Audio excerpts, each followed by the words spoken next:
اگر ہمیں مقامات کا اندازہ ہو جائے کہ کن کن مقامات پر دعائیں قبول ہوتی ہیں تو وہاں دل اور لگے گا، اور ہم اس وقت کو بجائے سیلفی میں، باتوں میں، ادھر ادھر گزارنے کے اللہ سے مانگنے میں لگا دیں گے۔ تو اس کو ایک سیکوینس سے شروع کریں تو یاد رکھنا آسان ہو جائے گا۔ سب سے پہلا مقام حجر اسود، یہاں توبہ بھی قبول ہوتی ہے، دعائیں بھی قبول ہوتی ہیں۔ نبی علیہ السلام کے زمانے میں یہاں پر کفار مکہ نے، مشرکین مکہ نے نبی علیہ السلام سے معافی مانگی، اور بہت سے لوگوں نے توبہ کی، ایمان قبول کیا۔ تو یہ قبولیت دعا کا ایک مقام ہے۔ جب یہاں انسان چلا جائے، اللہ سے مانگے، اللہ، یہ وہ مقام ہے کہ ایک مرتبہ نبی علیہ السلام سے لوگوں نے یہاں نبی علیہ السلام کے مبارک ہاتھوں پہ توبہ کی تھی، اللہ میں آج یہاں توبہ کرتا ہوں، گو نبی علیہ السلام تو موجود نہیں لیکن مقام وہی ہے، تو بھی وہی ہے، اللہ معاف فرما دے۔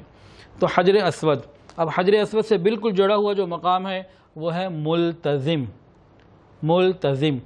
ملتزم کے مقام کو پہچاننے میں بعض لوگ غلطی کر دیتے ہیں۔ ملتزم ہے حجر اسود اور باب کعبہ کے درمیان کی جو جگہ، یہاں دعائیں قبول ہوتی ہیں۔ نبی علیہ السلام نے فرمایا یہ وہ جگہ ہے جہاں آنسو بہائے جاتے ہیں، اور یہاں کی مانگی گئی دعا رد نہیں ہوتی، قبول ہی ہوتی ہے۔ علماء فرماتے ہیں کہ ہم نے تجربہ کیا، جو دعا یا مانگی قبول ہوئی، بلکہ حضرت جی یوں فرماتے ہیں کہ جس دعا کو اللہ نے قبول نہ کرنا ہو وہاں زبان سے ہی نہیں نکلتی، بندہ بھول ہی جاتا ہے۔ تو قبولیت دعا کا یہ مقام ہے ملتزم، اس کے لیے انسان کوشش کر لے۔ اس کے بعد تیسرا مقام اس سے جڑا ہوا، باب کعبہ۔ دنیا میں دیکھا، فقیر جب اونچا دروازہ بڑا دروازہ دیکھتا ہے تو اونچی صدا لگاتا ہے، تو سب سے بڑا دروازہ ہے، کائنات کے بنانے والے کا دروازہ ہے، تو خوب مانگیں، دل کھول کے مانگیں، اس دروازے پہ آ کے اللہ سے مانگے، اللہ تیرے در کی چوکھٹ پر آ گیا ہوں، اب کہیں کسی اور در پہ جانے کا دل نہیں کرتا، پہلے بھی کبھی نہیں گیا تھا، اللہ در در کے چکر کھانے سے محفوظ فرما، اپنے در سے عطا فرما، اتنا عطا فرما کہ دنیا اور آخرت میں میرے لیے کافی ہو جائے۔ تو پہلا مقام حجر اسود، دوسرا اسی سے جڑا ہوا ملتزم، اور تیسرا مقام اس سے جڑا ہوا باب کعبہ۔ اور آگے چلے جائیے تو کونا جو آئے گا بیت اللہ شریف کا، وہاں سے مڑ کے ایک احاطہ ہے، دائرہ سا بنا، اس کو کہتے ہیں حتیم۔ پورا حتیم قبولیت دعا کی جگہ ہے، اور بالخصوص میزاب رحمت کے عین نیچے یہ اور زیادہ قبولیت کا مقام ہے۔ تو یہ 5 مقام ہو گئے۔ اب اور آگے آ جائیے، اب جو تیسری دیوار آ رہی ہے بیت اللہ شریف کی، یہاں پر ایک دروازہ تھا پہلے، اس کو کہتے ہیں باب مسدود۔ سیدنا آدم علیہ السلام کا قبلہ بھی غالباً وہی تھا، باب مسدود، وہ بھی قبولیت دعا کے مقام میں گنا گیا۔ جو موجودہ دروازہ ہے اس کے بالکل بیک کے اوپر، دوسری دیوار میں بالکل بیک کے اوپر، جس وقت حج کے لیے وہ غلاف کعبہ کو اوپر چڑھا دیتے ہیں تو غور سے دیکھنے پہ محسوس ہوتا ہے کہ وہاں جو انہوں نے اینٹیں لگائی ہوئی ہیں، پتھر لگائے ہوئے ہیں، اس انداز کے لگے ہوئے کہ محسوس ہوتا ہے کہ دروازے ہی کی شکل دی گئی ہے۔ نبی علیہ السلام کے زمانے میں کفار مکہ نے یہاں 2 دروازے رکھے ہوئے تھے، ایک طرف سے جاتے تھے، ایک طرف سے آتے تھے۔ کفار مکہ سے پہلے یہ طریقہ تھا۔ بہرحال تو یہ باب مسدود، یہاں بھی دعا قبول ہوتی ہے۔ اور آگے آ جائیے رکن یمانی، یہ بھی قبولیت دعا کا مقام، اور رکن یمانی سے لے کے حجر اسود تک جتنی پوری دیوار کا علاقہ ہے، یہ پورا علاقہ یہ قبولیت دعا کا ہے۔ رکن یمانی اور حجر اسود کے درمیان کی پوری جگہ یہ قبولیت دعا کی جگہ ہے۔ بلکہ اس کے اندر ایک بہت خوبصورت بات یہ ہے کہ نبی علیہ السلام جب نماز پڑھتے تھے تو اسی طرف آ کے اس طرف سے نماز پڑھتے تھے۔ وجہ کیا تھی کہ بیت اللہ شریف بھی یہاں سامنے ہے اور پیچھے بیت المقدس بھی سامنے ہے، تو دونوں قبلے سامنے ہو جاتے ہیں، تاہم ہمیں نیت صرف بیت اللہ شریف کی کرنی ہے۔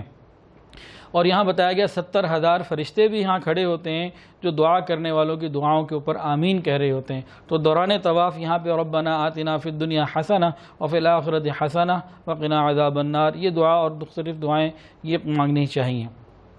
تو یہ بیت اللہ شریف کا ارد کا علاقہ ہو گیا۔ اس کے علاوہ پورا مطاف، جہاں جہاں طواف ہوتا ہے، یہ سارے کا سارا قبولیت دعا کا مقام ہے۔ اس کے بعد بیر زمزم، زمزم کا کنواں، وہ بھی قبولیت دعا کا مقام ہے۔ کنویں پہ آج کل تو جانا بہت مشکل ہے، بلکہ راستے بند ہیں، تو ہم اس کو یہ سمجھ لیں کہ جب جہاں حرم شریف میں زمزم پینے کا موقع ملے، کولر کے پاس ہم ہوں، اللہ سے مانگ لیں۔ مانگنا تو اللہ سے، کنویں پہ نہیں جا سکتے تو بھئی کولر پہ آ گئے، ہم نے اللہ سے مانگنا ہے۔ تو آب زمزم کا جو کنواں ہے وہ بھی قبولیت دعا کا مقام۔ اس کے بعد صفا، نبی علیہ السلام نے یہاں دعائیں مانگی ہیں، تو صفا پہاڑی کے اوپر دعائیں قبول ہوتی ہیں۔ سامنے مروہ پہاڑی، اس کے اوپر بھی دعائیں قبول ہوتی ہیں۔ پھر مسعی، پورا صفا مروہ کے درمیان کا پورا علاقہ، یہاں سے شروع کرے وہاں تک جائیں، پورا علاقہ قبولیت دعا کا مقام ہے۔ اور بالخصوص جہاں دو ہری لائٹیں لگی ہوئی ہیں، میلین اخضرین، ان سبز روشنیوں کے درمیان کی جو جگہ ہے وہ بھی قبولیت دعا کا خاص مقام ہے۔ تو ان مقامات پر جب ہم ہوں تو اللہ سے مانگیں۔ ایک مقام رہ گیا، مقام ابراہیم۔ مقام ابراہیم بھی قبولیت دعا کا مقام ہے، یہ مطاف کے اندر آتا ہے۔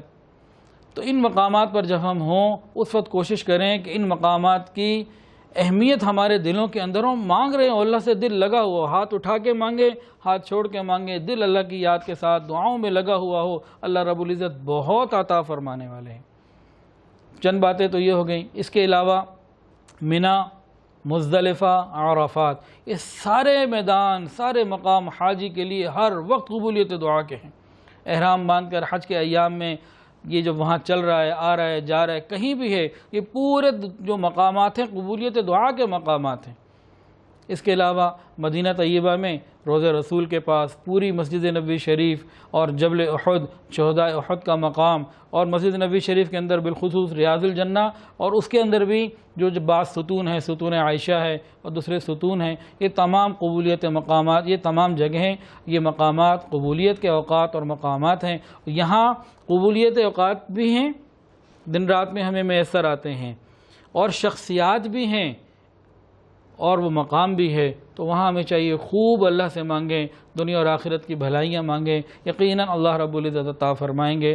اللہ تعالی ہم سب کو وہاں کی قبولیت والی حاضری عطا فرمائے، بار بار عطا فرمائے، اور اس سفر کو خوب دعاؤں کے ساتھ لگانے کی، گزارنے کی توفیق عطا فرمائے۔ وآخر دعوانا ان الحمد للہ رب العالمین۔